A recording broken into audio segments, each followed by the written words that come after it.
Get some serious thoughts on do-it-yourself. Okay, it's the end of the workday.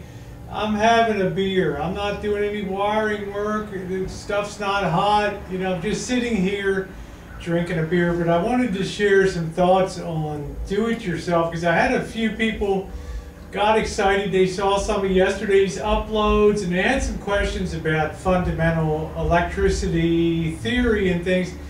And I would really think, you know, if you're going to do a remodel and it's your residence or something like that, you want to be absolutely sure before you go around, start tearing walls out, tearing walls down, doing electrical, doing plumbing and all that. You could do a lot of damage to your house and you could potentially kill yourself in the bargain. I'm out here in the Shine Shack today and I admit, okay, I rewired my whole house, I plumbed, I did the carpentry in here, did the ceiling work, did everything in here, lighting and all that, because I have years and years of experience in do-it-yourself and working in, you know, for quite a few years as an electrical contractor assistant and some other things, on and off various jobs. You know, I know electricity and things, not the way the boss does on an industrial basis, but I know how to hook things up so you don't have short circuits and things operate correctly. And believe me, when it gets to doing the circuit panel, like over to my left, this is a little small one compared to the one in the house. And the one in the boss's house is twice as big as the one in my house because it's twice the size of the house.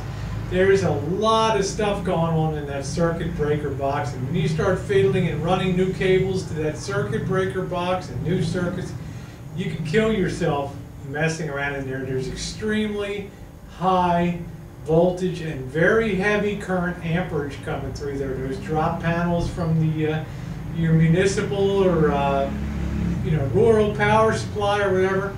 You got to be careful. There's only one of you. Okay. Having said that, because I know some people still do it themselves, make sure when you're doing work, make sure the power's turned off. You've seen me repeatedly this weekend. Make sure the power's off before I do anything. I've worked with circuits when they're hot before 90 times out of 91 times. I'm never going to get hurt or zapped. But man, that 91st time makes me realize how really dumb the Rosie girl is to be screwing around doing stuff hot. So I just want to give that warning, and you also have to do things so that they make code. Let's say you want to put an addition on, or you want to convert your garage to a residence. You know, the city's going to have some say-so, the county authorities, you know, because they want to make sure if somebody's living there that it's going to be safe. And imagine if you go ahead and do renovations and, you know, God forbid, somebody moves in to rent the garage and they go to plug a hair dryer or a curling iron in sometime, and you've put down voltage of 240 volts, you know, you've miswired it to circuit breaker box, and instead of 120 volts AC, they're carrying 240 volts AC at 30 amps. And as I've said before, power reaches a point, yeah, you can let go when you stick your fingers in an electric socket or grab a wire, but you start getting up around the 200s, 240s, 15, 20, 25, 30 amps, 50 amps, you reach a point where, guess what?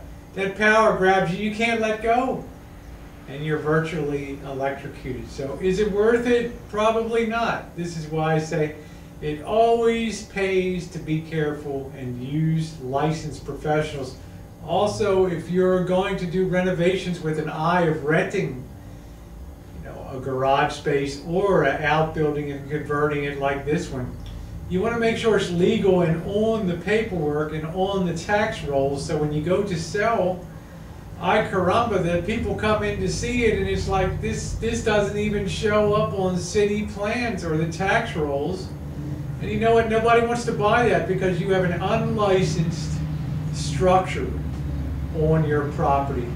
And if the city gets wind or the county, you have been renting out an unlicensed structure that hasn't been licensed for occupancy.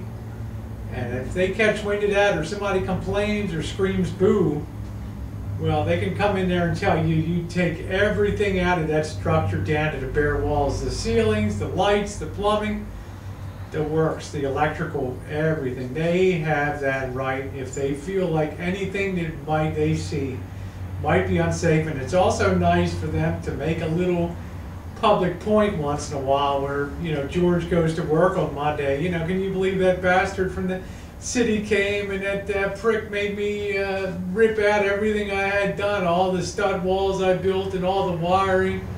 Yeah, it can happen, and you know what, that's just that guy doing his job. I want everybody to be safe out there. I've managed to always work safely, but I always take steps to make sure that the panel is off. And if I'm working on that circuit breaker box, you better be darn sure. You better know for a fact, I go out there to that service panel and I click that 100 amp breaker off. You know, the Rosie girl wants to be here for years more of fun and entertainment with you guys, and the last thing I want to do is off myself in some stupid accident because of negligence. Okay, electricity can be great, but you know, if you approach it the wrong way or do the wrong thing, it can be absolutely deadly. Very few plumbers get killed on a job unless some electrician had a bare wire behind copper piping or something like that. But electricity is a whole new ballgame. That's why it's so difficult to become a licensed electrician, because the standards of knowledge are so high. They're high for a reason, because every day somebody flips a switch, plugs something in, somebody's life depends on it, okay? Be smart, use licensed electricians. All right, thanks guys.